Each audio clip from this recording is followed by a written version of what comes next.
Page scroll हुआ था शायद, है ना? अब बैक साइड में आ गए हम लोग। आइए देखते हैं सर किस तरह से। क्वेश्चन नंबर 16 देखो बेटा, बोला गया गांव एफ गांव एम से किस दिशा में। प्रश्न इस प्रकार से कि जो गांव एफ है वो गांव एम से किस दिशा में है। समझते हैं। तो डायरेक्शन, दिशाओं की अगर बात करें तो बेटा 4 दिशाएं होती है इस तरह से। पहले तो मैं टॉपिक का नाम लिख देता हूं, डेटा सफिशिएंसी। डेटा सफिशिएंसी, आंकड़ा अनुलग्नक। अक्सर लोग पूरी रीजनिंग तो पढ़ लेते हैं पर इस तरह के चैप्टर छोड़ देते हैं। आप गौर करना, शायद आप में से भी कुछ लोग होंगे जो फर्स्ट टाइम पढ़ रहे होंगे, भले आपने रीजनिंग की तैयारी खूब की हो, कई बार की हो, लेकिन अक्सर ये चैप्टर आप लोग स्किप कर देते हैं। या ये भी कह सकते हो जानकारी नहीं होती कि ऐसा भी कोई चैप्टर होता है, ये भी एक वजह हो जाती है। कोई फर्क नहीं पड़ता उससे। देखिए हम लोग अवेयर नहीं है, इसका ये मतलब तो नहीं कि एग्जामिनर क्वेश्चन नहीं देगा, वो तो देगा, वो तो अवेयर है। तो बेटा आप चाहे वो पुलिस का पेपर पिछला 2018 देखोगे, चाहे वो 2018 वीडियो का पेपर देखोगे, या उसके अलावा यूपी ट्रिपल एससी का कोई भी पेपर देखोगे, इवन मैं तुमको बात करूं बैंक और एसएससी की भी और रेलवे की भी, हर एक परीक्षा में इसके क्वेश्चन अब जरूर आ रहे हैं। ये मैं बहुत पुरानी बात से बता रहा हूँ, सन 2017-18 से ये तो आप लोग के स्टेट एग्जाम्स में आ चुका है, बाकी उससे पहले बैंक में तो बहुत पहले से आ रहा है। ठीक है, तो ओवरऑल सभी। चलिए आइए देखते हैं डेटा सफिशिएंसी में रीजनिंग 4 प्रकार की होती है। उस 4 प्रकार में से एक होती है एनालिटिकल रीजनिंग। उस एनालिटिकल रीजनिंग का ये पार्ट होता है, उसी में आता है। उसको हिंदी में कहते हैं विश्लेषणात्मक तर्क शक्ति। 4 तरह की रीजनिंग होती है। ठीक है, हम लोग आमतौर पे क्या करते हैं, 2 ही तरह की रीजनिंग जानते हैं, वर्बल नॉन वर्बल। ये वही बात हो गई जैसे आप बीएससी करने गए, बीएससी का पेपर देने गए, आपका मैथ्स का पेपर है आज, ठीक है, तो आप पेपर देने का, हमने पूछा काहे का पेपर था, तो कहते हो मैथ्स का। हमने कहा कौन से सब्जेक्ट का था, तो तुम एक ही बात बताते हो मैथ्स, जबकि ध्यान से देखना पेपर का नाम कुछ और लिखा होता है। जब नाम लिखने जाते हो तो मैथ्स तो एक सब्जेक्ट हो गया, वो पेपर का नाम थोड़ी ना।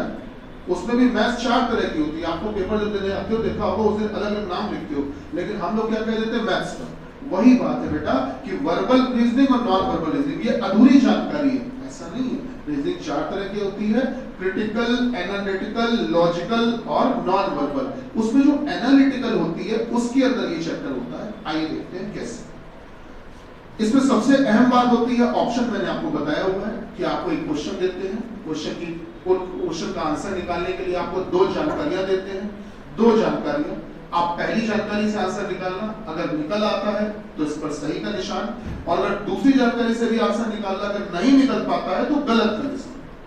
और अगर सिचुएशन ये रहती है तो ऑप्शन ए, जब पहले से आंसर आएगा दूसरे से नहीं आएगा। बी कब लगाते हैं, जब पहले से नहीं आएगा लेकिन दूसरे से आंसर आएगा। सी कब लगाना, जब पहले से भी आंसर आ जाए और दूसरे से। डी तब लगाना जब ना तो पहले से आए और ना ही दूसरे से। दोनों से अकेले भी नहीं आएगा आंसर, और दोनों को मिलाकर भी आंसर नहीं आ पाएगा। बेटा ई तब लगाना जब दोनों को मिलाकर ही आंसर आ पाए, तभी लगाना ई, उससे पहले मत लगाना। और दोनों को मिलाने का अधिकार, आपको मर्ज करने का अधिकार पता है कब मिलता है, जब दोनों पर कटम लग जाए तब मिलाना, उससे पहले मत मिला देना। चलिए क्वेश्चन नंबर 16, गांव एफ गांव एम से किस दिशा में। शीट है बेटा सभी के पास, नजर शीट दो जल्दी से जिनके पास नहीं है। गांव एफ गांव एम से किस दिशा में, तो तक अगल बगल शीट में मैनेज करो, शीट भैया दे रहे हैं। तो दिशाओं की बात करें, इस चैप्टर में दिशा की बात की गई है। बेटा दिशाएं इस प्रकार से होती हैं, उत्तर दिशा हमेशा ऊपर होती है, दक्षिण दिशा हमेशा नीचे होती है, और जो पूर्व दिशा है वो दाहिनी तरफ होती है, राइट साइड में, और जो पश्चिम दिशा है वो बाईं तरफ होती है, लेफ्ट साइड में। ठीक है, ये होती हैं 4 दिशाएं। आओ कहानी शुरू करते हैं। सेंटर, केंद्र। बोला क्या कि आप में से जिनके पास शीट ना हो भेज ले लीजिएगा। चलिए बोला क्या गया, गांव एफ गांव एम से किस दिशा में। मैं इनके क्वेश्चन को लिख देता हूं पहले।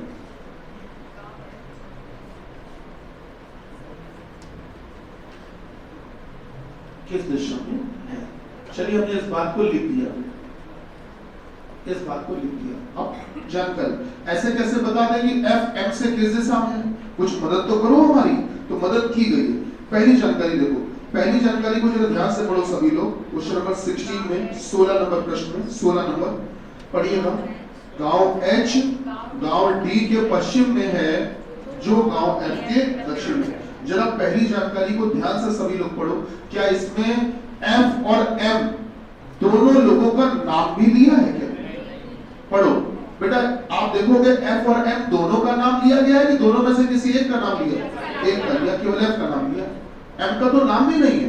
तो अगर पहली जानकारी में बेटा M का नाम भी नहीं है तो क्यों मेहनत करेंगे? पहली जानकारी बेकार, चेक करने से भी कोई फायदा नहीं।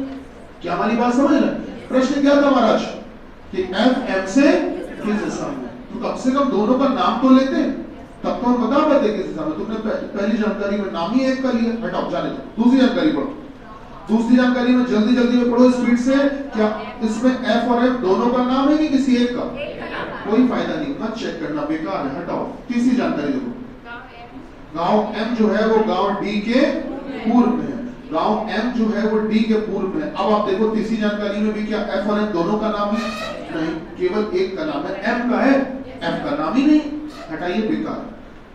ऐसे टाइम बचाना है पेपर में, ये स्मार्ट वर्क करना है आपको। ये नहीं कि जानकारी मिली जूझ गए।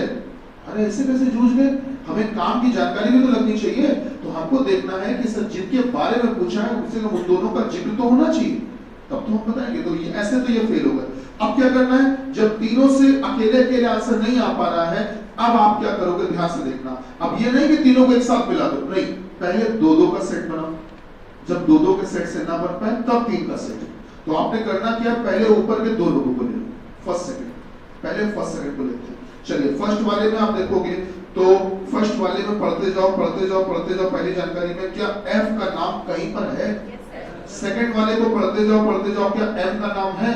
मेरे ख्याल से दोनों को मिला दे तो F और M पूरे हो जाएंगे। आओ अब मिलाने की कोशिश करते हैं। बेटा क्या दिया है पढ़िएगा। पहली जानकारी में गांव H गांव D के पश्चिम में, तो गांव D के पश्चिम में, तो ये हमने बना दिया गांव D। और गांव D के पश्चिम में यहाँ पर हमने बना दिया गांव H। चलो सभी लोग हमको देखकर बताओ। इस समय आप सभी लोग D पर खड़े हो जाओ, D पर, और H को देखो। D पर खड़े हो जाओ और H को देखो। और हमको ये बताओ जब D पर खड़े होकर H को देखोगे तो क्या H पश्चिम में दिख रहा है? भैया दिख रहा है? अगर आप D पर खड़े हो जाओ और H को देखो तो H किस दिशा में दिख रहा है? पश्चिम में दिख रहा है। इन्होंने बोला क्या? बेटा गांव H गांव D के पश्चिम में है जो कि गांव F के दक्षिण में है। तो ये जो बोला है वो किसके लिए बोला? D के लिए बोला। वेरी गुड, पढ़ो क्या बोला है? गांव H गांव D के पश्चिम में है जो गांव F के दक्षिण में। मतलब जो D भाई साहब है ना वो गांव F के दक्षिण में है। बेटा क्या बात से सहमत हो? चलिए इतनी बात तो हो गई। क्या इसके आधार पर इतना काम तुमने कर दिया? ये पहली जानकारी में किया। अब दूसरी जानकारी देखो। क्योंकि आपने पहले और दूसरे को मिलाने जा रहे हो ना बेटा, मर्ज करने जा रहे हो। अब दूसरी जानकारी पढ़ो। दूसरे में क्या बोला गया वो पढ़ो। गांव R गांव M के उत्तर में है। गांव R जो है वो गांव M के उत्तर में। अब समस्या ये R अगर M के उत्तर में है तो बेटा M कहीं भी हो सकता है। M यहाँ बीच में भी हो सकता है, M यहाँ भी हो सकता है, M यहाँ भी हो सकता है, M यहाँ भी हो सकता है, M यहाँ भी कहीं भी हो सकता है। तो अगर M की पोजीशन ही कंफर्म नहीं हो पा रही है, अगर M की पोजीशन ही कंफर्म नहीं हो पा रही है, M की सही स्थिति का ही पता चल नहीं पा रहा है, तो क्या हम बता पाएंगे कि M से देखने पर F कहां? समझने का प्रयास करना। अगर बेटा M यहां बना देते हो तो M से देखने पर तो F इधर दिख रहा है, और अगर तुम M नीचे बना देते हो तो M से देखने पर तो F ऊपर दिख रहा है, और अगर बेटा M यहां बना देते हो तो M से देखने पर F उधर दिख रहा है। तो ऐसे तो M बहुत जगह आ सकता है, तो M से देखने पर F की कोई निश्चित दिशा पता नहीं चल पा रही है, इसलिए पहली दूसरी जानकारी मिलाने से कोई फायदा नहीं है। अच्छा अब बेटा पहली दूसरी से नहीं है तो एक काम करो, पहले के साथ दूसरे को ले लिया, अब पहले के साथ तीसरे को लो। पहले के साथ तीसरे को लो। आप लोग जब गणित में एक चैप्टर पढ़ते हो क्रमचय संचय, परमुटेशन कॉम्बिनेशन पढ़ाया जाता है, पढ़ाया गया होगा, आपने इंटर में ही पढ़ा होगा। क्रमचय संचय की बात करो तो उसमें नियम होता है कि, और साथ ही साथ आपने चैप्टर पढ़ा है गणित में सेट थ्योरी, समुच्चय सिद्धांत पढ़ा होगा, पक्का पढ़ा है। ये क्लास 6 से आ गया था, चाहे तुम यूपी बोर्ड में हो, चाहे गांव के सरकारी स्कूल में पढ़े हो, चाहे शहर के सरकारी स्कूल में, चाहे आईसीएसई बोर्ड पढ़े हो, सब में पढ़ाया गया, क्योंकि हम भी सीबीएसई बोर्ड में पढ़े, हम जानते हैं कि ये सब में पढ़ाई, क्योंकि हम जब पढ़ाते थे तो हर स्कूल के बच्चे हमारे पास आते थे। एक देसी से देसी स्टूडेंट भी पढ़ने आता था और एक आईसीएसई बोर्ड का भी आता था, तो हम देखते थे सबके सिलेबस में। तो कहने का मेरा मतलब है, हाँ याद नहीं होगा या उस तरह गंभीरता से नहीं पढ़ा होगा वो एक अलग बात है, लेकिन था सब। क्या था मैं बताता हूँ। समुच्चय सिद्धांत में ये हुआ करता था बेटा, सेट थ्योरी में ये हुआ करता था कि आपको उन्होंने क्या किया कि ये बताया कि ए बी सी 3 लोग हैं, इनसे आप समुच्चय बनाइए। तो पहले लोग सिंगल सिंगल का बनाते थे, इस तरह से बनाते थे समुच्चय ऐसे, अगर याद आ रहा होगा। उसके बाद में क्या करते थे, 2-2 लोगों का बनाते थे। जब 2-2 लोगों का बनाते थे तो कैसे बनाते थे, पहले जैसे ए को लिया, ए के साथ एक बार बी को ले लो, अब ए के साथ किसको ले लो, सी को। तो ए के साथ दोनों को लेकर बना चुके हो, फिर बेटा बी को शुरू करो, फिर बी के साथ सी को ले लो, यही कहानी चलती थी। तो वही बात यहाँ पर भी है, नियम होता है फर्स्ट के साथ सेकंड को ले चुके हो, और फर्स्ट के साथ किसको लेना है बेटा, थर्ड को। चलो फर्स्ट और थर्ड को लेते हैं बच्चा, फर्स्ट और थर्ड को मिलाते हैं। फर्स्ट वाले के हिसाब से तो डायग्राम बना दिया हमने, अब जरा थर्ड वाली जानकारी को इसी में इस्तेमाल करो, अप्लाई करो, मर्ज करो। थर्ड में क्या बोला, गांव एम गांव डी के पूर्व में है, जो एम है ना वो डी के पूर्व में है, जो एम है ना एम वो डी के पूर्व में है। तो बेटा अगर डी के पूर्व में होगा, डी के पूर्व में होगा तो उधर होगा वहीं कैसे। तो आप बताइए बेटा क्या एम को यहाँ लिखना उचित रहेगा बच्चों, क्यों भैया सहमत हो। आपने एम को बताओ, ध्यान से देखो, डी पर खड़े हो जाओ और देखो, डी पर खड़े हो जाओ तो देखो, तो बताओ क्या एम पूर्व में दिख रहा है कि नहीं दिख रहा, दिख रहा। अब जरा प्रश्न पढ़ो, क्या था प्रश्न, एफ एम से किस दिशा में है, जो एफ है ना वो एम से किस दिशा में है। अब अगर एम से देखोगे तो एफ कहाँ दिख रहा है, एम पर खड़े हो जाओ और एफ को देखो, तो एफ तो इधर दिख रहा है, और इधर मतलब कि ये दिशा तिरछी दिशा किसके किसके बीच में आ रही है, उत्तर और पश्चिम के बीच में। तो ये दिशा कहलाएगी नॉर्थ वेस्ट या उत्तर पश्चिम भी कह सकते हो। तो आप मुझको बताओ क्या फर्स्ट और थर्ड को मिला के आंसर आ गया, ये आंसर। ऑप्शन कौन सा है बेटा, बी। बी वाला पढ़ो, बी वाले में क्या लिखा सेकंड ऑप्शन में, केवल फर्स्ट और थर्ड, मतलब इनको मिला के आंसर आ। नहीं समझ में आया, पहले पढ़ा, ठीक है। अल्टीमेटली हम दोनों का एक मकसद रहेगा, आपको और हमारा, कि आंसर निकालना है। नियम ये कि पहले आपको एक एक करके चेक करना, फिर 2-2, फिर 3-3। आइए आगे बढ़ते हैं। 17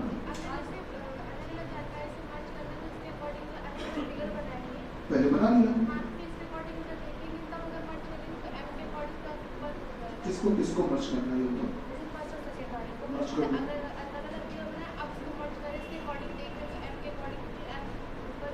आप जरा दूसरी जानकारी में पढ़ो, दूसरी जानकारी में क्या लिखा है, एम से देखने पर आर नॉर्थ में, एम से देखने पर आर नॉर्थ में। अब आप ये बताइए, अगर एम से देखने पर आर नॉर्थ में है तो एम को ऐसी कौन सी जगह रखिए कि आर नॉर्थ में दिख जाए। पहली जानकारी मर्ज करो। अब ऊपर होगा, ऊपर होगा तो एम को कहाँ रखिए, ऊपर वाली जानकारी में आ जाओ, ऊपर वाली में एम को कहाँ रखोगे,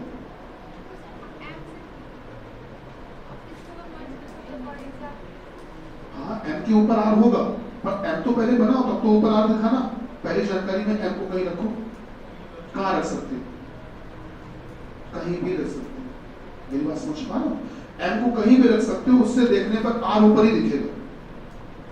समझ लो, आपके मन में डाउट यह है कि सर अगर हम मान लो इस हिसाब से एम यहाँ रख दे आर ऊपर चला जाएगा, या एम यहाँ रख दे तो आर उसके ऊपर चला जाएगा, ऐसा कैसे कह दिया। एम यहाँ भी तो हो सकता है, तभी तो आर ऊपर हो सकता है, और एम यहाँ भी तो हो सकता है, तभी तो आर ऊपर हो सकता है, और एम अगर यहाँ हो जाएगा तभी आर कहाँ होगा, ऊपर। तो पॉसिबिलिटी चारों तरफ। ठीक, जल्दी से 17 नंबर आ जाओ बेटा। कोड भाषा में गोंद को कैसे लिखा जाएगा, ठीक है, कैसे लिखा जाएगा, ये कोड भाषा का सवाल, कोडिंग डिकोडिंग का सवाल आ गया। आओ देखते हैं, चलिए समझिए क्या कहा गया। दूसरी 17 नंबर प्रश्न में बेटा ये कहा गया कि गौत का कोड क्या है।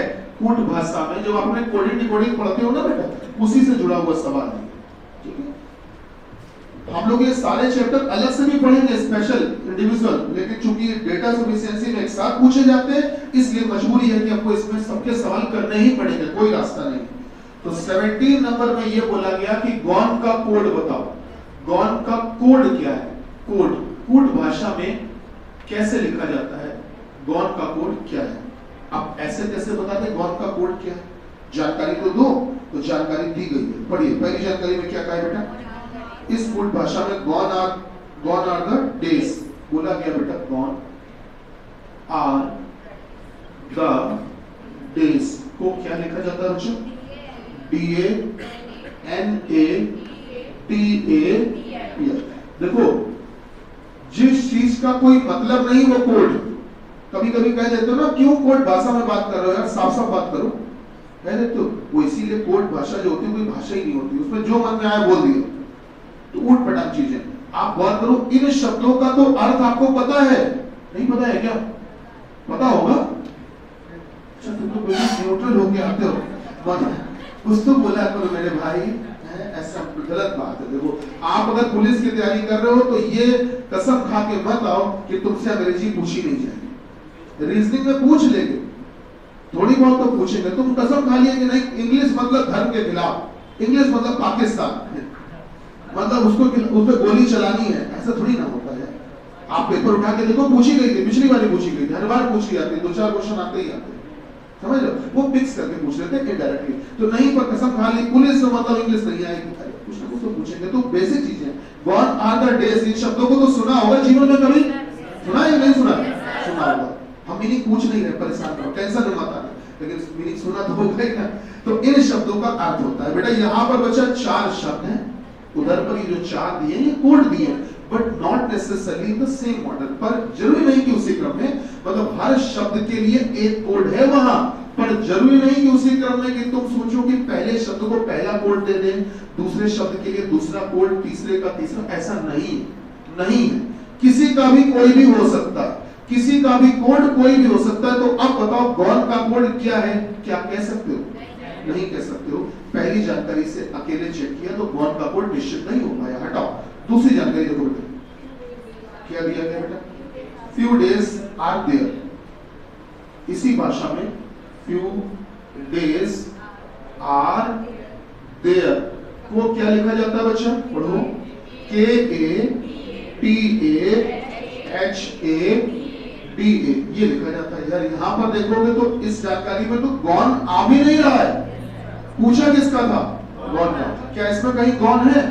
तो सर ये जानकारी तो बिल्कुल बेकार है, किसी काम की नहीं, इसमें तो गॉन आ तक नहीं था। तीसरी जानकारी देखो बेटा, तीसरा भी क्या बोला है कि the new book is good. Check करो क्वेश्चन में पूछा किसका कोड था? गॉन का। इसमें और हाँ पहले लिख तो दे इसको बेटा, JASAPIRA और NI। बेटा यहाँ पर अगर देखोगे तो इसमें क्या कहीं पर गॉन शब्द आ रहा है? गॉन शब्द ही नहीं आ रहा, तो कोड बता ही नहीं पाएंगे। पहले से भी नहीं आया, दूसरे से भी नहीं आया, तीसरे से भी नहीं आया, अकेले तो नहीं आ पाया। अब एक काम करते हैं, मिलाने की कोशिश करते हैं, ठीक? तो एक काम करें, हम सीधे आपको जो ऑप्शन टिक करवाया हमने, आंसर क्या टिक करवाया इसका याद करो, डी। तो हम सीधे डी आंसर चेक करवाते हैं जिससे समय बचे, जिससे ठीक है ना, और प्रश्न भी लगा सके। शुरू करें? तो बेटा डी में पढ़ो जरा, डी ऑप्शन में क्या दिया? तीनों जानकारियों को मिलाना, तीनों को मिलाना ही है भाई, फर्स्ट सेकंड और थर्ड सभी। तो तीनों को एक साथ मिला देते हैं, और मिलाते हैं तीनों को एक साथ। जब मिलाएंगे तो हमको ये बताइए, जो ये पहला वाला वाक्य गॉन आर द डेज, इसको देखो बेटा, और दूसरे वाले वाक्य को देखो, पहले को और दूसरे को देखो, क्या इनमें कोई शब्द कॉमन है? Gone are the days, few days are there, इनमें क्या क्या कॉमन है? एक तो आर दोनों में कॉमन है, और बताओ डेज दोनों में कॉमन। तो बेटा अगर दोनों में दो चीजें कॉमन है, दो शब्द कॉमन है, तो बेटा जाहिर सी बात है कि उस तरफ दो कोड भी कॉमन होंगे। कौन कौन से दो कोड कॉमन है? एक तो डीए कॉमन है और टीए। तो एक बात तो तय हो गई कि गुरुजी इन दो शब्दों के लिए वही दो कोड जिम्मेदार होंगे। मानते हो? चलो इतना तो पता चला। अब एक काम कर लो, तुमने पहले दूसरे को मिला लिया था, बहुत अच्छी बात है। अब एक काम और कर लेते हैं बेटा, अब आप पहले वाक्य को ले लो और तीसरे को ले लो, पहले को ले लो और तीसरे को ले लो, पहले और तीसरे को। ये बताओ क्या क्या कॉमन है? बेटा द इसमें भी आ रहा है और द इसमें भी। अगर दोनों में द कॉमन है तो बेटा एक कोड भी कॉमन होगा, पीआई दोनों में कॉमन। देखो त्रिभुज से बंद किया जिससे आपको पहचानने में आसानी रहे, त्रिभुज वाले का त्रिभुज वाला और गोलों वाले का गोले वाला, सही बात है। अब आपने क्या किया, पहले दूसरे को मिलाया और फिर पहले तीसरे को मिलाया, कुल मिलाकर तीनों को इस्तेमाल किया। अब आप ये देखो कि इसमें केवल गॉन ही तो बचा है, उधर क्या बचा है? तो बचे का बचा वाला हो गया। तो बेटा गॉन का कोड निकल आया क्या? बिल्कुल आ गया। सब तीनों का इस्तेमाल करना पड़ा। तो बताइए ऑप्शन कौन सा लगेगा अपना? पढ़िए ऑप्शन कौन सा लगेगा बेटा? बी। बी में क्या दिया है बेटा? ठीक है, तो वो घड़ी, पासा, कैलेंडर और क्या घन गनाब, ये सब चैप्टर ज्यादा ना पढ़ा करो, मैं बीमार हो जाओगे। हाँ नहीं पढ़े जाते, ये सब मजे के लिए बढ़िया रहते हैं। आज भी गांव देहात कस्बे में सबसे पहले मजेदार बच्चे के पसंदीदा चैप्टर होते हैं। आज भी बच्चा इन पर बिल्कुल फिदा हो जाता है। क्वेश्चन ये होती है कि घड़ी, पासा, कैलेंडर, गणगनाप, ये 4-5 चैप्टर ऐसे हैं इनमें बस ना चले वो पूरा साल गुजार दे और पढ़ता रहेगा। इसमें पीएचडी ट्रिक पे ट्रिक। अगर घड़ी में ये समय दिया हो तो डायरेक्ट कैसे आंसर? बेटा तुम पेपर उठा के देख लेना, जो मैंने 4 चैप्टरों के नाम लिए, गिनना इनसे कितने क्वेश्चन आते हैं। शायद एक मिल जाए तो बड़ी बात है, एक। मेरी बात समझ रहे हो बेटा?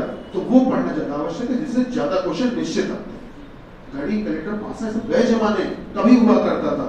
हम तुमको बताएं जब 2000 हम 6-7 में पढ़ा रहे थे तो 7 में बड़ा क्रेज था इनका। तो लोग इसमें ट्रिक एक दुनिया भर की जादूगरी सीखते और सिखाते थे, तो हम पढ़ाते थे तो बड़ा इंटरेस्ट रहता था। खैर पेपर में भी आते थे, ये भी कहेंगे उससे पेपर में भी आते थे। लेकिन अब वो दौर चला गया। 2007 से 2023 16 साल हो गए। हम 16 साल बाद भी वही पुराने डरे की चीजें पढ़ाए, कोई मतलब नहीं है बेटा, है ना? तो इसके लिए अगर हमने पेपर के हिसाब से अपने पैटर्न को बदला है तो आपको भी बदलना पड़ेगा। ठीक है, इसलिए पेपर के अनुसार चलो, ज्यादा बेहतर है बेटा। आओ देखते हैं जल्दी से। तो बेटा क्वेश्चन नंबर 17 का आंसर क्या आया बच्चा? ये बताइए 18 में बोला गया, पढ़िए, आरती का जन्मदिन सप्ताह के किस दिन आता है ना? आरती का जन्मदिन, क्वेश्चन ये पूछूं मैं, लिख देता हूं आपसे। आरती का जन्मदिन, आरती का जन्मदिन मतलब बीडी मतलब बर्थडे लिखने कोई दिक्कत तो नहीं? बर्थडे किस दिन, डेट नहीं पूछी है, ठीक है, किस दिन आता है, डेट नहीं पूछी है, दिन पूछा है, किस दिन आता है सप्ताह में। मैं शॉर्टकट में लिख दे रहा हूँ सप्ताह में।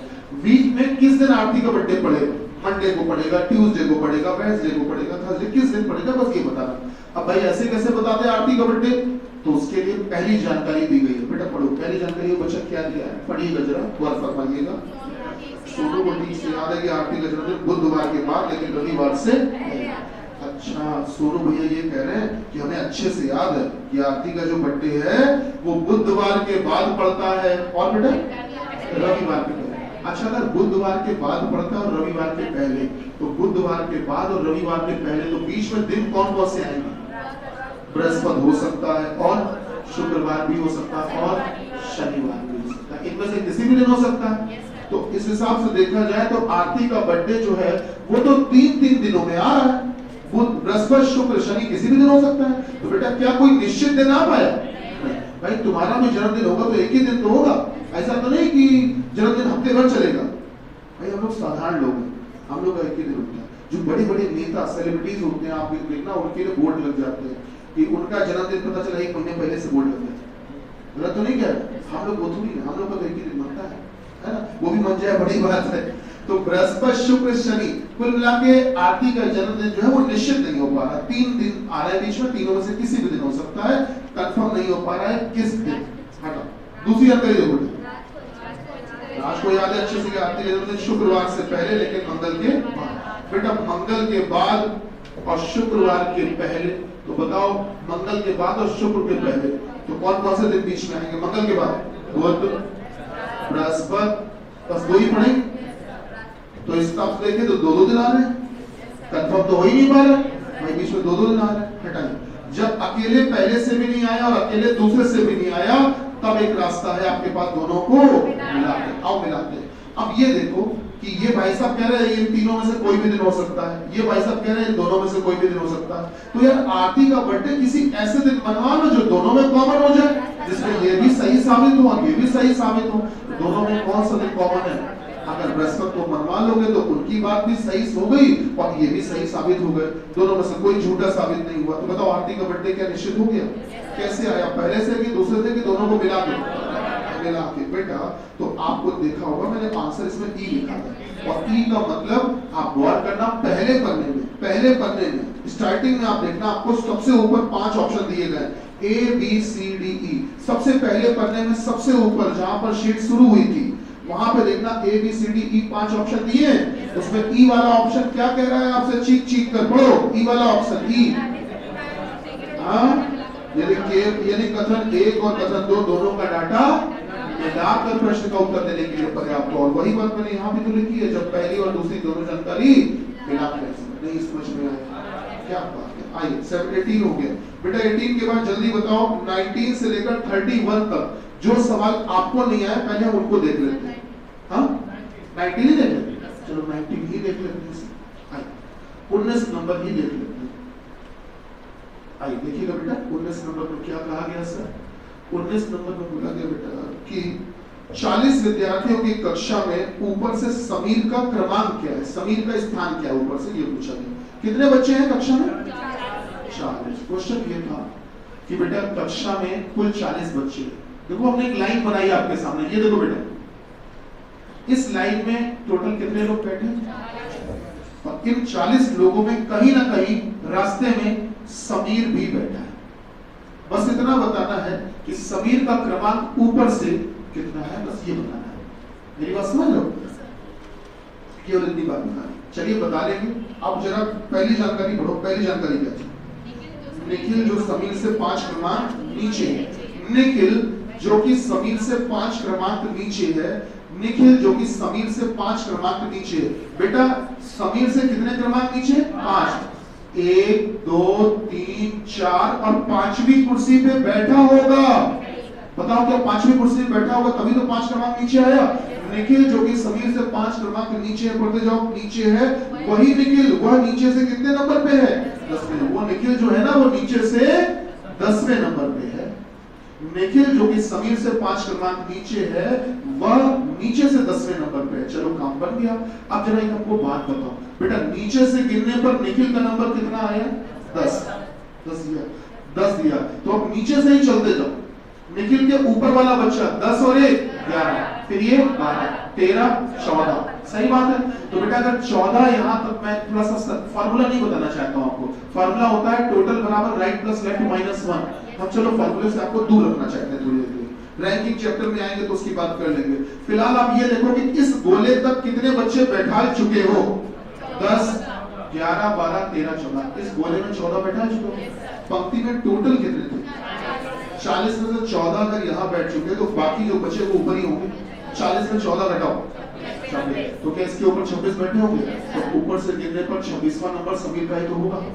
अगर ऊपर से यहाँ तक 26 यहाँ तक बैठा दो और 26 के बाद 14, ये 26 और 14 मिला दो कितने हो गए? 40। पर ये सवाल क्या था? सवाल क्या था? ऊपर से समीर का स्थान क्या आ गया? क्या पहली जानकारी से काम बन गया?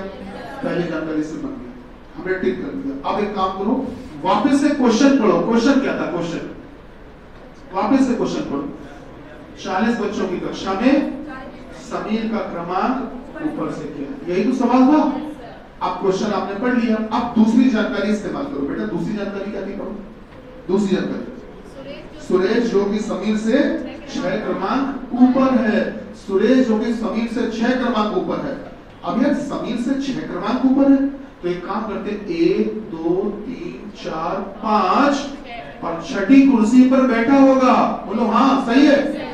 सुरेश जो कि समीर से 6 क्रमांक ऊपर है वही सुरेश ऊपर से 20वां है। तो सुरेश बाबू ऊपर से किस नंबर पे है? 20वें नंबर पे है। अच्छा एक बात बताओ, सुरेश का स्थान हमको ऊपर से पता चल गया 20वां। अगर ऊपर से 20वें नंबर पर सुरेश है तो सुरेश के ठीक बाद वाला जो लड़का होगा वो 21वां होगा। 21 के बाद 22 23 24 25 26। क्या समीर बाबू का भी स्थान आ गया कि नहीं? समीर का स्थान पूछा कहां से गया था? ऊपर से। बताओ ऊपर से निकला है कि नहीं? सही बात है, सिंपल सी बात है। तो बेटा ये दूसरी जानकारी से भी आंसर आ गया। ऑप्शन क्या लगा रहे हो? सी का मतलब हमने आपको पहले ही बता दिया।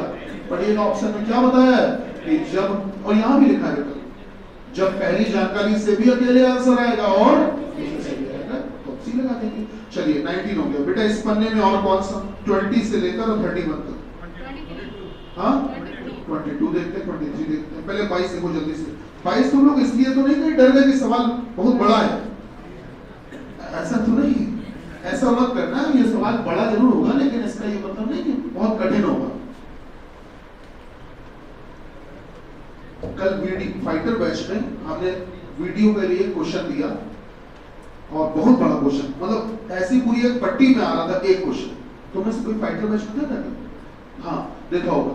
और उस क्वेश्चन की खूबी ये थी जिसमें वो फ्लैट मिलेगा कि नहीं मिलेगा, और उसकी पोजीशन ये थी कि क्वेश्चन इतना बड़ा अब भाई साहब आंसर ऐसे आ गया उसका, और पेन भी नहीं चलाना पड़ा। तो इसलिए कभी भी सवाल की सेहत पे मत जाना, कि सेहत ज्यादा बड़ी है तो सवाल बड़ा होगा नहीं। क्वेश्चन पढ़ते हैं 22 नंबर। एक 5 मंजिली इमारत है, उसका भूतल तथा उसके ऊपर 4 तल है। इस प्रकार है कि सबसे नीचे 1, उसके ऊपर 2, इस तरह से। क्वेश्चन ये दिया गया है बेटा, एक बिल्डिंग है उसमें 5 फ्लोर है, फर्स्ट सेकंड ऑनवर्ड्स। इस तरह से एक बिल्डिंग में 5 मंजिलें हैं नीचे से ऊपर की तरफ। पढ़ते जाओ आगे। बोला गया है कि सबसे ऊपरी तल को क्रमांक 5 दिया गया, आगे बढ़ो, में 5 व्यक्ति H, I, J, K तथा L रहते हैं। उनमें से सबसे निचले तल पर कौन रहता है? बेटा कौन कौन से 5 लोगों के नाम बोले जरा बताओ। H, I, J, K, L। इन 5 लोगों को इस बिल्डिंग में रखना है अलग अलग जगह पर। कहां पर किसको नहीं पता, बस इतना पूछ रहे हैं कि इतना बता दो कि सबसे नीचे इस जगह पर कौन रहता है, बस ये पूछना। क्वेश्चन इतना। आओ पहली जानकारी इस्तेमाल करते हैं। पहली जानकारी क्या बोली गई, पढ़ो। जे तल क्रमांक 3 पर रहता है। अब जे जो है वो तल क्रमांक 3 पर रहता है, मतलब 3rd फ्लोर पर रहता है। तो बेटा 3rd फ्लोर पर हमने जे लिख दिया बच्चा। आगे बढ़ो। के एल के ठीक नीचे रहता है, आगे बढ़ो। और के एक सब संख्या वाले तल पर रहता है, इवन नंबर। बोला ये गया था कि के जो है वो एल के ठीक नीचे रहता है। अब इस बात को मैं अलग से यहां बना रहा हूं, एल के ठीक नीचे रहता है के, ऐसे ही तो है। एल के ठीक नीचे रहता है के, और के जो है वो किस पे रहना चाहिए, सम संख्या पे।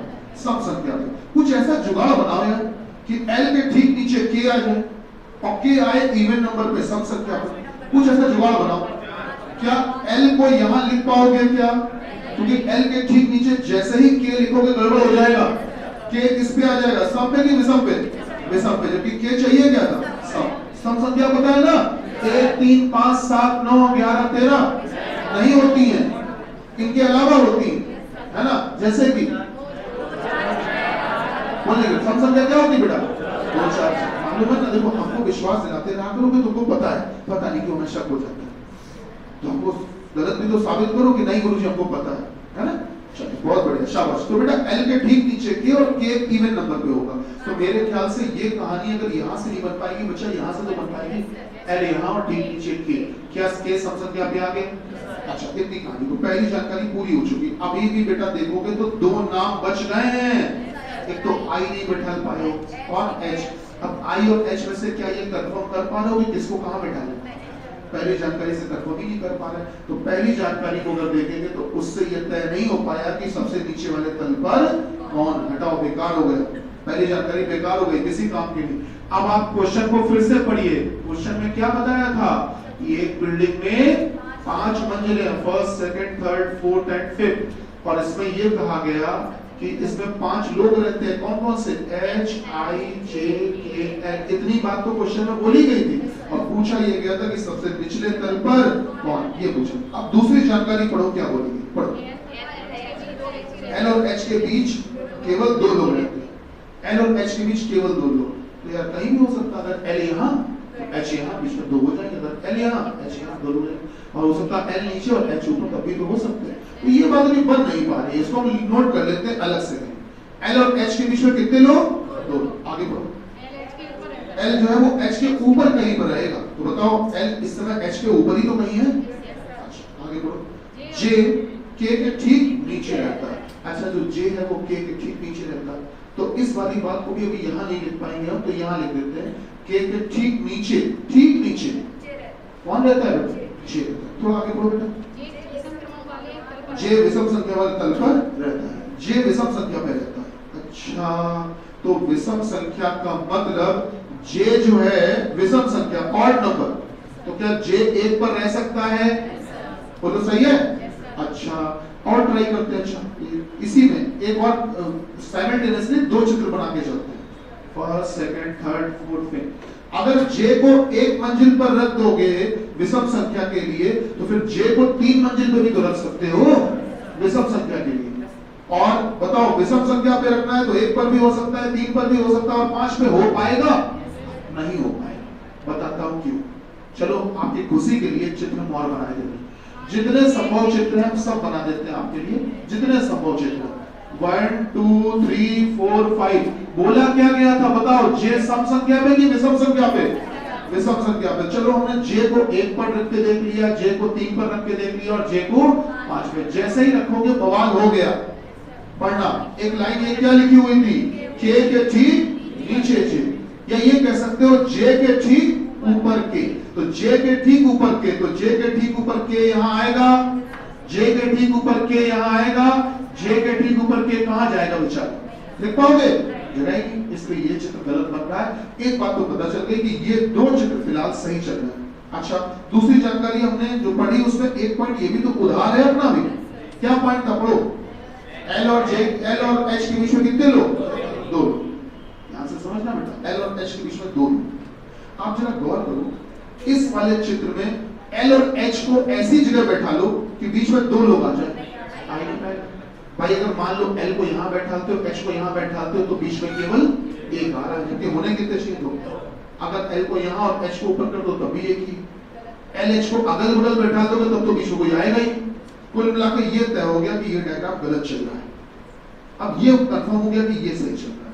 अब इसमें कुछ जुगाड़ ऐसा फिट करो कि एल और एच के बीच में 2 लोग आ जाए। एल और एच के बीच में 2 लोग, बिल्कुल बेटा। तो अगर एल 5वें पे होगा और एच दूसरे पे होगा तभी बीच में 2 लोग हो पाएंगे, इसके अलावा कोई रास्ता नहीं।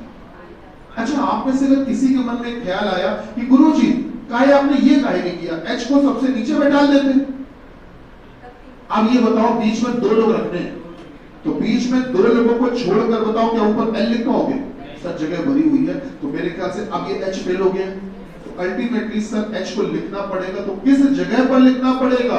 सेकंड पर। तो क्या एल सबसे ऊपर तय हो गया? अब आप बताओ इन 5 नाम में से कौन सा नाम बचा? तो आई मस्ट बी हियर, आई को यहां लिख दो। क्या दूसरी जानकारी से सबसे निचले तल के बारे में पता चला कि नहीं चला? तो दूसरे से आंसर आ गया, पहले से नहीं आ पाया था अकेले, ये दूसरे से आ गया। बेटा ऑप्शन इसका हम लोगों ने बी लगाया होगा डेफिनेटली। सर 23 नंबर जल्दी देखते हैं। 23 नंबर क्या कहते हैं? क्या घड़ी में 9 बजे हैं? हमेशा ध्यान रखना, कभी भी प्रश्न की शुरुआत अगर क्या शब्द से होती है, क्या, तो उसका आंसर या तो हां में आएगा या नहीं में, किसी में भी आ जाए आंसर माना जाता है। बात समझ रहे हैं? अगर कभी भी बेटा प्रश्न की शुरुआत क्या शब्द से होती है तो आंसर चाहे हां में दो चाहे नहीं में, आंसर दोनों से माना जाता है। हां नहीं किसी में भी आना चाहिए बस, ठीक।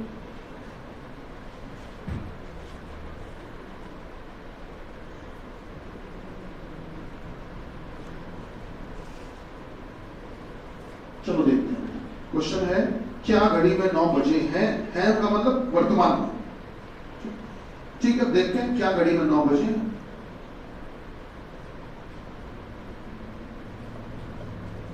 क्या घड़ी में 9 बजे हैं? और बेटा इस सवाल का जो जवाब चाहिए आपको वो या तो आप हाँ में देना या ना, दोनों में से किसी को भी देना, मान देंगे। तो जानकारी सुनो। पहली बोला ये क्या, आधे घंटे बाद घड़ी की मिनट व घंटे की सुइयां एक दूसरे से 90 डिग्री का कोण बनाएंगे। आधे घंटे बाद टाइम कहां बताया? कोई भी टाइम हो सकता है, किसी भी समय के आधे घंटे बाद 90 डिग्री का कोण बनाएंगे। अब जिन लोगों ने घड़ी चैप्टर बड़े मन से, लगन से, मेहनत से और 1000 ट्रिकों के साथ पढ़ा होगा, उनके मन में एक ख्याल आ सकता है। मैं इस स्थिति में कभी भी मेरी बात को बुरा ना मानना, कभी ना मानना बेटा। हम महादेव की कृपा से इतने सिलेक्शन हो चुके हैं कि हम छाप नहीं सकते, बहुत मेरा पैसा खर्च हो जाए, तो हम इसलिए हम उस पर ध्यान नहीं देते हैं। हमारा एक ही प्रोसेस रहता है कुल मिला के, कि जो तुम लोग भी आए होगे तो तुम में से 90% लोग या लगभग 99% लोग होंगे जो किसी के सलाह पे आए होंगे यहाँ, गारंटी बता रहा हूँ। और होता क्या है, जो सिलेक्शन जिनका हो जाता है वो एक दूसरे को सिलेक्ट बताते हैं, सजेस्ट करते हैं, यहाँ बच्चे आ जाते हैं। बाकी इसके अलावा हमारा कोई प्रचार का प्रसार का कोई माध्यम है ही नहीं।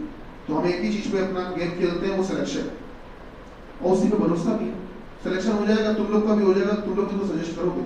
तो हम तुम में जितने बैठे हो हम उनमें उनका 4 गुना बच्चे देखते हैं कि भविष्य में तुम में से हम 4 गुने तुम ही से मिलेंगे अगर तुम उस सेलेक्ट करवा दो तो कोई गलत काम तो है नहीं मेरे ख्याल से, सीधा सा हिसाब किताब।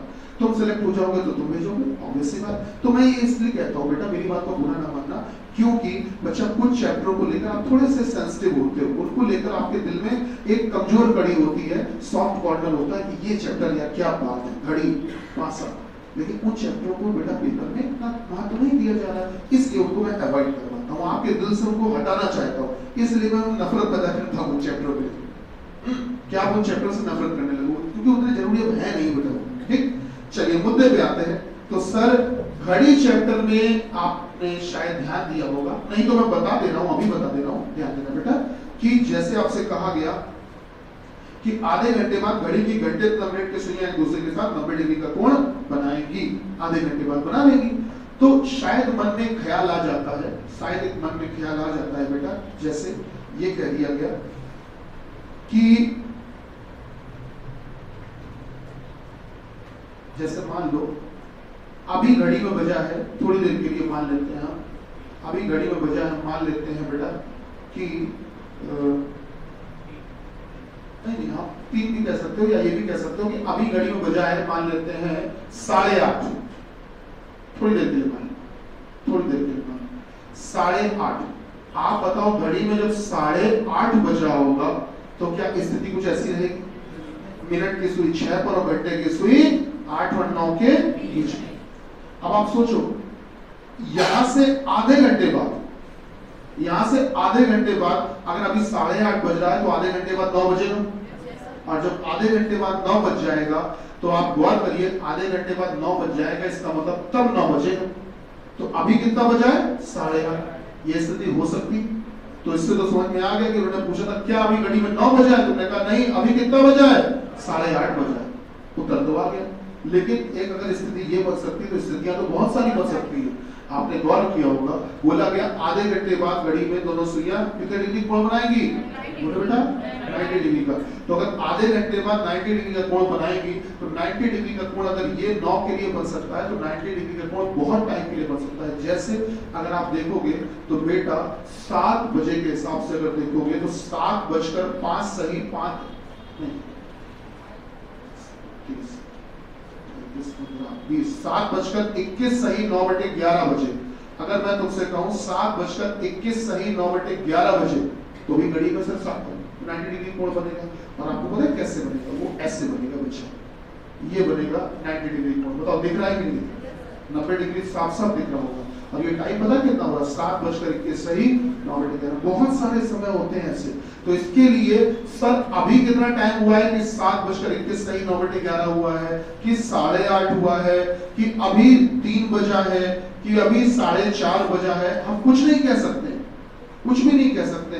तो जब अभी का हम टाइम ही नहीं कंफर्म कर सकते हैं तो पहली जानकारी से ये नहीं, क्योंकि पहली जानकारी में टाइम दिया ही नहीं है, इसके लिए बता ही नहीं पाएंगे कि बेटा आधे घंटे बाद 9 बजेगा कि नहीं बजेगा, या अभी 9 बजा है कि नहीं बजा। हम पहली जानकारी से नहीं बता सकते, कोई टाइम ही नहीं दिया। समझ पा रहे? दूसरी जानकारी पड़ी, ठीक 15 मिनट पहले घड़ी की घंटे और मिनट की सुइयां एक दूसरे से मिली थी, 15 मिनट पहले मिली थी। अगर 15 मिनट पहले दोनों सुइयां आपस में मिली थी तो क्या अभी 9 बजा है, ये बता सकते हो? नहीं बता सकते, क्योंकि बेटा देखो सीधी सी बात है कि दूसरी जानकारी में भी देखोगे, क्या कहीं पर कोई समय दिया है? बताओ, क्या कोई समय दिया है? दूसरी जानकारी में समय नहीं दिया। और अगर समय नहीं दिया है तो 15 मिनट पहले कभी भी मिल सकती है। 15 मिनट पहले मिली थी ना, तो 15 मिनट पहले आपको पता है 12 घंटे में कितनी बार मिलती है? 12 घंटे में 11 बार दोनों सुइयां आपस में मिलती है। तो 11 बार मिलती है तो मिलने वाला समय तो कोई भी हो सकता है। बात समझ पा रहे हो? 12 घंटे में 90 डिग्री का कोण कितनी बार बनता है? कितनी बार? 22 बार। कितनी बार? 22 बार। तो ऐसे तो 90 डिग्री के कोण की बात हो रही थी, इसमें तो वो कोई भी समय हो सकता है। सुइयों के मिलने की बात हो रही है तो वो कोई भी हो सकती है। समय देना चाहिए ना कि कितने बजे की बात हो रही है, या तुम यही कह देते कि अभी से 6 घंटे बाद इतना बजेगा, तो हम बता देते कि अभी कितना बजा है। अभी से 2 घंटे बाद इतना बजेगा, हम बता देंगे अभी कितना बजा है। लेकिन तुमने समय हमको दिया ही नहीं, इसलिए पहली जानकारी से भी नहीं आएगा और दूसरे से भी। हाँ मैं समझ रहा हूँ, उसको करेक्शन होगा ना, क्यों परेशान। कहने का मतलब ये है कि अगर किसी प्रश्न में आपको डाउट हो रहा तो बिल्कुल लगवाइए हमसे, उसमें आंसर चेंज करना पड़ेगा तो इसे बेटा पहले से भी नहीं आया, दूसरे से भी नहीं आया। अगर आप लोगों ने घर पर इसका आंसर डी लगाया था तो आप सही थे, लगाया था किसी? हाँ लगाया था, सही बेटा। अगर आपने डी लगाया था ना तो आप सही। ये हाँ बेटा, इस पन्ने में और कुछ जल्दी बोलो। 25, चलो 25 और देख लेते हैं। शशिधर किस दिशा की ओर मुंह करके खड़ा है?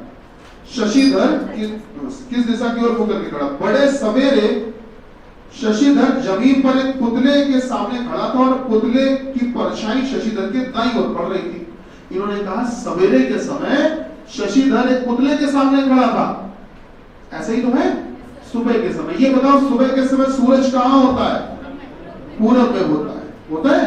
तो बेटा इन्होंने कहा उत्तर, दक्षिण और पूर्व और पश्चिम। तो बेटा सुबह के समय इन्होंने हमसे ये बोला, सुबह के समय ये बोला कि जैसे दो लोग हैं, इनमें से एक है शशिधर और एक है पुतला। कौन पुतला है कौन शशिधर नहीं पता, दोनों खड़े। ये है सूरज, सन, इसमें से लाइट इमिट हो रही है, प्रकाश उत्सर्जित हो रहा है। जब ये रोशनी दोनों पर पड़ेगी तो आप बताओ क्या दोनों की परछाइयां बगल में बनेगी? इनकी परछाई बनेगी कुछ ऐसे और इनकी परछाई बनेगी कुछ ऐसे, दोनों की परछाई बन गई। अब इसमें से कौन शशिधर है कौन पुतला है हमको भी नहीं पता। अब ध्यान से देखना बेटा, गौर करना। देखो ये दोनों की दोनों परछाइयां जो है ना, ये दोनों की दोनों परछाइयां, शैडो इस नीचे वाले व्यक्ति के बाईं तरफ बन रही है। फिर से समझिए, आपको ऐसा लगेगा कि आपका जो दायां और बायां होता है वो ठीक बगल में होता है, ऐसा नहीं है। जहां पे आप खड़े होते हो वहां से दीवार खींच दो, आप खड़ी कर दो दीवार आनंद तक, और उस दीवार के जो भी इस तरफ है वो सब आपका दायां होता है। आपका दायां केवल इतने बगल में ही नहीं होता है, जो भी इधर है वो सब दायां है। जैसे मैं आपसे कहूं कि जो सीढ़ियां बनी है जिससे आप उतर के आए थे, वो सीढ़ियां मेरे दाहिनी तरफ है, सच में दाहिनी तरफ। आपको लग रहा होगा गुरुजी आपके सामने है, सामने नहीं, आपको पता है मेरे थोड़ा सा इधर है वो, और अगर जरा भी इधर है तो वो सब मेरा दायां है, और जरा भी अगर उधर है वो सब मेरा बायां है। अब मुद्दे पे आइए बेटा, ये दोनों की दोनों परछाइयों को देखो, तो ये परछाइयों को देखो और बताओ क्या इस नीचे वाले व्यक्ति के किस तरफ बन रही है दोनों परछाइयां? ये दोनों परछाइयां इस नीचे वाले व्यक्ति के किस तरफ बन रही है? बाईं तरफ। इस नीचे वाले व्यक्ति का चेहरा, ये जो मुंह है ना, चेहरा ये ऊपर है ना, तो इस अगर आप इसकी जगह खड़े हो जाओ और ऊपर देखो तो बताओ क्या आपके बाईं तरफ, आपके लेफ्ट साइड में ये दोनों परछाइयां बन रही है कि नहीं बन रही? ये दोनों की दोनों परछाइयां इस नीचे वाले व्यक्ति के किस तरफ बन रही है? बाईं तरफ, लेफ्ट साइड में। और ये दोनों की दोनों परछाइयां इस ऊपर वाले व्यक्ति के किस तरफ बन रही है? राइट साइड में। और आपको बता दें एक बार सीख लिया जीवन भर के लिए हो जाएगा, फिर सब बदलता नहीं। हमेशा ध्यान रखना, जब भी सुबह का टाइम होता है तो नीचे बायां होता है, ऊपर दायां होता है। और अगर तुमको सुबह याद हो गया तो शाम भी याद हो गया, शाम को इसका उल्टा होता है। सुबह के टाइम अगर नीचे बायां और ऊपर दायां, तो शाम के समय नीचे दायां और नहीं फिक्स होता, कभी बदलता ही नहीं। ये आपको हर सवाल के लिए काम आ जाएगा। 25 नंबर पढ़ो, शशिधर किस दिशा की ओर मुंह करके खड़ा है? तो पहली जानकारी पढ़ो। पहली जानकारी में क्या कहा था? बड़े सवेरे शशिधर जमीन पर एक पुतले के सामने खड़ा था और पुतले की परछाई शशिधर के दाईं ओर पड़ी। तो पुतले की परछाई जो है वो शशिधर के, पढ़ो बेटा, शशिधर के दाईं ओर पड़ रही थी। किसके दाईं ओर पड़ रही थी? दाईं ओर किसके? शशिधर के। तो अब आप ये देख लो कि इन दोनों में से दायां लिखा कहां है? दायां ऊपर, और बोला क्या था? दायां किसका था? शशिधर का। तो वो जो दायां है उसमें नाम लिख दो शशिधर। और अगर बेटा ये शशिधर हो गए तो बताओ नीचे जो होगा वो पुतला हुआ कि नहीं? अगर ये पुतला हुआ तो बताओ शशिधर का चेहरा इस समय नीचे। क्या पहली जानकारी से चेहरा पता चला? दूसरी जानकारी पढ़ो जल्दी से। क्या बड़े सवेरे शशिधर जमीन पर खड़ा था। हाँ जब वो बाईं ओर मुड़ा तो परछाई उसके पीछे पड़ गई। आपने उनसे ये कहा कि बड़े सवेरे की बात है, जब सूरज पूर्व दिशा में हुआ करता था सुबह सुबह, तब की बात है कि शशिधर जमीन पे खड़ा था। कहा किस तरफ मुंह किया था नहीं पता, जमीन पर खड़ा था। और जब वह, पढ़ो क्या था? जब वह अपने बाईं ओर मुड़ा तो परछाई उसके पीछे पड़ रही थी। यार कुछ ऐसा सिस्टम बनाओ कि रोशनी इधर से आए, कि जब वो बाईं ओर बढ़े तो परछाई उसके कहां बने, उसके पीछे बने। अभी बन जाएगी। देखना, अगर मैं इसका चेहरा शुरुआत में ऊपर कर दूं, मान लेते हैं कि वो ऊपर की ओर देख रहा है इस समय। अब आप बताओ, आप सभी लोग यहाँ पर शशिधर आपका नाम है, आप शशिधर हो और आप ऊपर देख रहे हो, तो अब आप यहाँ से आप बाएं मुड़ना चाहते हो, बाएं, तो बेटा बाएं मुड़ोगे तो क्या इधर हो जाओगे, और अगर बाएं मुड़ोगे और इधर हो जाओगे, बोलो सही बताया आपने, बाएं मुड़कर इधर हो जाओगे तो इस समय आप बताओ रोशनी आपके इधर से आ रही है, तो परछाई क्या बोला था, आगे बढ़ रही है कि पीछे बढ़ रही है, पीछे। तो एक काम करो, आप ऊपर ना देखो, आप बेटा नीचे देखो। अगर आप नीचे दिखवाओगे तो आप बताओ बाएं मुड़ना चाहते हो, बाएं मुड़ोगे तो बताओ, नीचे देख रहे हो, बाएं मुड़ने का मतलब पूर्व में जाओगे कि पश्चिम में मुड़ोगे, पूर्व में, तो बाएं मुड़ जाओ। तो बाएं मुड़ने का मतलब अब आपका चेहरा हो गया होगा पूर्व में, अगर चेहरा पूर्व में हो गया होगा तो एक बात बताओ, आप पर जब रोशनी पड़ेगी तो आपकी परछाई आपके पीछे ही तो बनेगी, ये आपकी परछाई बनेगी। क्या कंडीशन सही है? बाईं ओर मुड़ा तो परछाई उसके पीछे बनेगी। यही पूछा था कि बताइए शशिधर किस दिशा में देख रहा है, तो बताओ बेटा शशिधर किस दिशा में देख रहा है, दक्षिण में देख रहा है। देखो हमेशा रहना ना, रोशनी का एक स्वभाव होता है परछाई के लिए, रोशनी अगर अपर सामने से पड़ती है तो परछाई मेरे पीछे बनती है, रोशनी अगर इधर से आती है हमारे ऊपर तो परछाई उस तरफ बनती है, रोशनी अगर इधर से आती है तो परछाई इस तरफ, जहां से रोशनी आती है उसके ठीक विपरीत दिशा में परछाई बनती है। मालूम होगा ये तो, light rays always travel in a straight line, ये प्रकाश हमेशा सीधी रेखा में गति करता है। ये पढ़ाया गया था फिजिक्स में, एक स्लिट वाला, छेद वाला एक प्रैक्टिकल पढ़ाया गया था, दफ्ती में ऐसे बहुत सारे छेद किए गए थे, मोमबत्ती जलाई गई थी, शायद याद होगा, है ना। तो वही चीज यहाँ पर, तो बेटा इसका मतलब शशिधर का चेहरा पता चल गया, पहले से भी आ गया और दूसरे से भी। ठीक, चलिए कल बाकी नया चैप्टर शुरू करेंगे, और इसमें अगर कोई सवाल आपको पूछना हो तो कल हमसे पूछिए। आज के लिए धन्यवाद। भारत माता की जय। कल टॉपिक नया शुरू कर बेटा, है ना।